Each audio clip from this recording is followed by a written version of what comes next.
Quiet cafe. The aroma of coffee lingers in the air. He sits alone, composed, sipping slowly. His presence isn't loud, yet it commands attention. Not through arrogance but through something else, something harder to define. She notices. Not intentionally, but his stillness is magnetic. Most men try to be noticed. He doesn't. That's what makes her curious. She debates approaching him. What is it about him? The way he seems entirely at ease.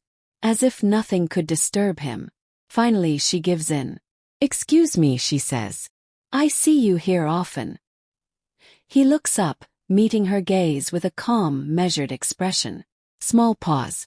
Then, instead of answering, he asks, "What is the one thing you fear losing the most?" She wasn't expecting that. Not a name. Not small talk. A question that forces her to stop. Think. She exhales, tilting her head slightly. "That's unexpected."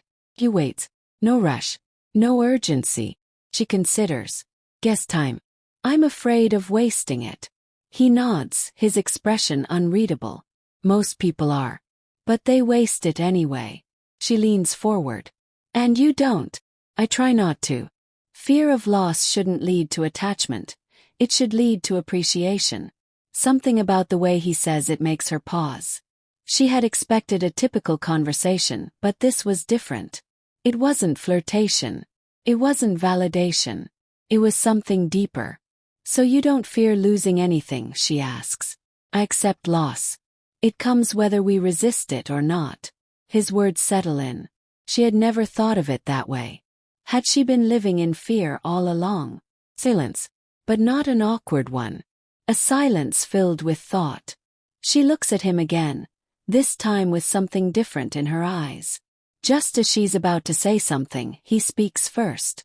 "If you could relive one moment of your life, which would it be?" Another question. Another pause. She takes a slow breath. "Probably a summer when I was a kid. Before life got complicated." He studies her for a moment. "Interesting." "What?" "That moment still exists. Just not in time, in you." She frowns slightly, intrigued. "What do you mean?" "You carry it with you. The memory. The feeling. The past doesn't trap us. We trap ourselves by longing for it." She hadn't expected this conversation to turn into a lesson. Yet somehow she isn't resisting it. "You're saying I should just move on." "I'm saying you should live now as you did then. Fully, without hesitation." She stares at him. It's not what he says. It's how he says it. No persuasion. No effort to impress. Just certainty. Something shifts. She's no longer just talking to an older man. She's talking to someone who knows. He lifts his cup, taking a slow sip. She studies him. There's no rush in his movements, no nervous energy. For the first time in a while she feels present. Then he asks the third question. "If today was your last day, how would you spend it?" Simple question, but one that feels heavier than it should. Her first instinct is to say something grand. Travel, adventure, love. But when she really thinks about it, she realizes she doesn't have an answer. She looks down. "I don't know." He nods. Most people don't. They assume they have more time to decide. She exhales, looking at him again. "And you? How would you spend it?" He sets his cup down. This. She isn't sure why, but that answer makes her chest tighten. She studies him one last time. Then, without realizing it, she smiles. A real unforced smile. As she stands to leave, something lingers between them. Not words. Not a promise. Just understanding. She walks away, but the questions stay. She walks through the city, but her mind isn't on the streets or the people passing by. It's on him. On the questions. On the way they made her feel. She had expected conversation, maybe even charm, but what she got was something else entirely. Depth. Presence. A strange sense of clarity that lingered long after she left. Her phone buzzes. A message from a guy she had been casually seeing. She stares at it. The words feel empty. She realizes something unsettling. Most of her conversations feel this way. Surface level. Predictable. Lacking weight. She thinks back to the men she's met before. Some were exciting, some were fun, but how many made her think? How many left a mark beyond a fleeting moment? She replays the older man's words in her head. Not just the words, but how he said them. No rush. No need to impress. Just certainty. It wasn't about his age. It wasn't about experience. It was something else. Something rare. She wonders, what is it that makes a man truly stand out? Not money. Not looks. Not youth.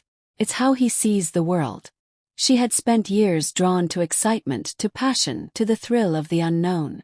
But now, for the first time, she realizes that thrill fades. What remains is substance.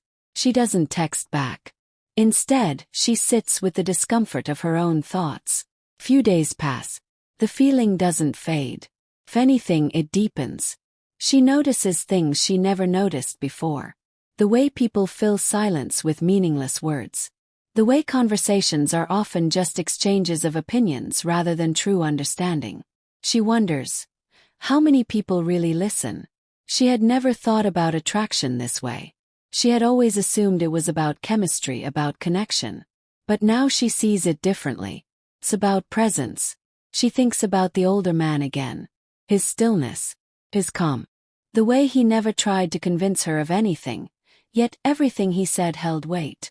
The thought hits her. It wasn't just that he was different. It was that he didn't need anything from her. Most men she had met, whether they realized it or not, sought validation, approval, a reaction. He didn't. And that's what made him compelling. She realizes something even deeper. True attraction isn't about trying harder. It's about becoming more. Not just for others. For yourself. She feels something shift inside her. Quiet resolve. The next time she finds herself in the same cafe, she doesn't hesitate. She sees him again reading, just as composed as before. This time, she doesn't approach with curiosity. She approaches with recognition. She sits down across from him. No hesitation. No uncertainty. He looks up, meets her gaze. Small pause. Then she asks, if today was your last day, how would you spend it? A flicker of something, amusement maybe. Then a slow smile. She doesn't need an answer. She already knows.